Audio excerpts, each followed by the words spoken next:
correspondent Friday Okerigwe. Yesterday, he gave us an update of the postponement of the Minister of Health's briefing. But let's hear what he has today from the FCT. Welcome to the Federal Secretariat in Abuja.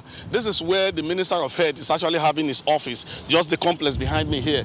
That complex actually provides office accommodation to several other ministers, including the Minister of Health. Respectively, it used to be a very busy place. It's actually one of the busiest environments in the nation's capital. But unlike other days, the place appears to be so deserted this morning.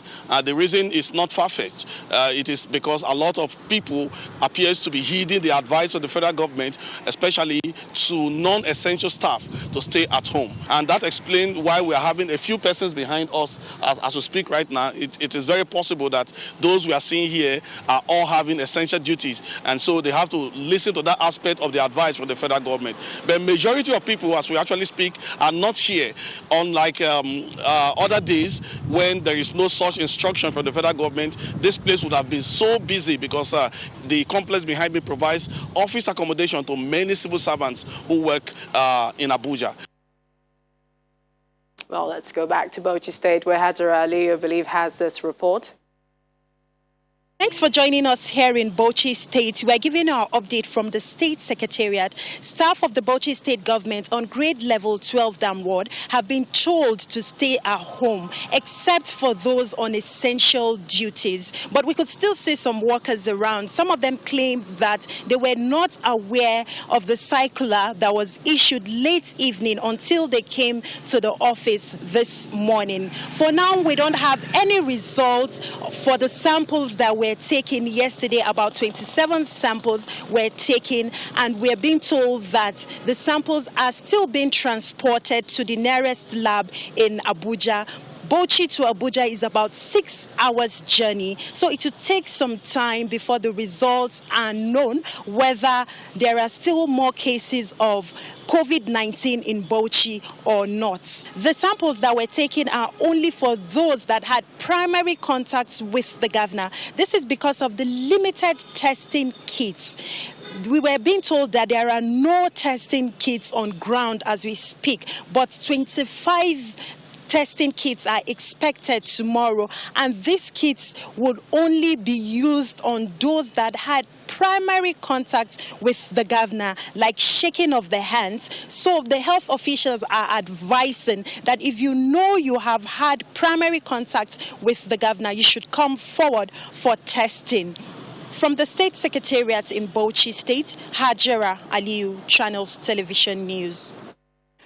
Let's tell you a bit about the coronavirus pandemic from around the world. We hear the health minister in South Africa has announced that the number of confirmed cases in South Africa has risen to 709 from 544 that was announced yesterday.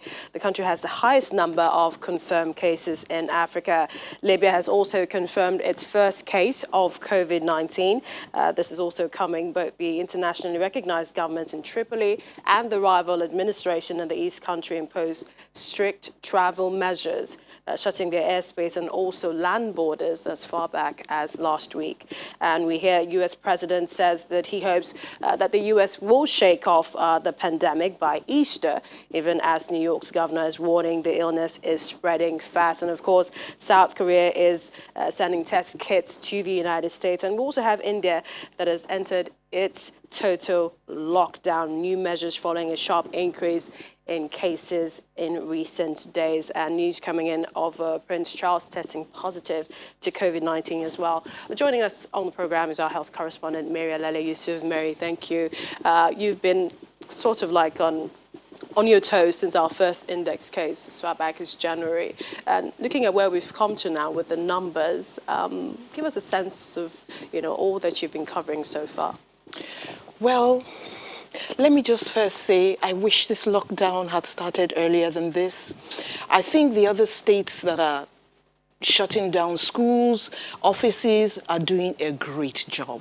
Some of them with just one case, some of them with no cases at all. That's perfect. It's excellent. Bauchi State has just one case, but look at how many contacts. from just that one person.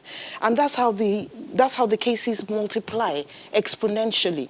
So we may say Lagos has just 46, but we were talking just yesterday about 1,800 contacts.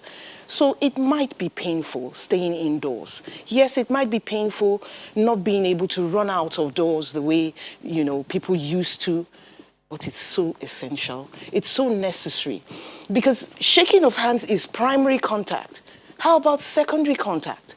Somebody sneezes on a table and another person who doesn't even know what happened there touches that table and then rubs his face. Then he can't say where he got it from. And those are the fears also, especially in the United States, as regards the symptomatic contact spreading really fast. But tell us, with regards to what Lagos State is doing, disinfecting bus stops, what does that mean for us? At first, I was hopeful that the disinfection would be done all over the state eventually, but I hear it's for a new isolation center. Well, that's good, but if wishes were horses, right? It's still a measure and it's still good. I think it's in a bid to lessen the travel time between the patient and the isolation center, which also helps break the transmission from person to person. So a good job. Tell us about global health workers. We know they're on the front lines and also at a greater risk. There's also the talk of the elderly harder hit by this, but we still have some young people who have, died from the ailment as well.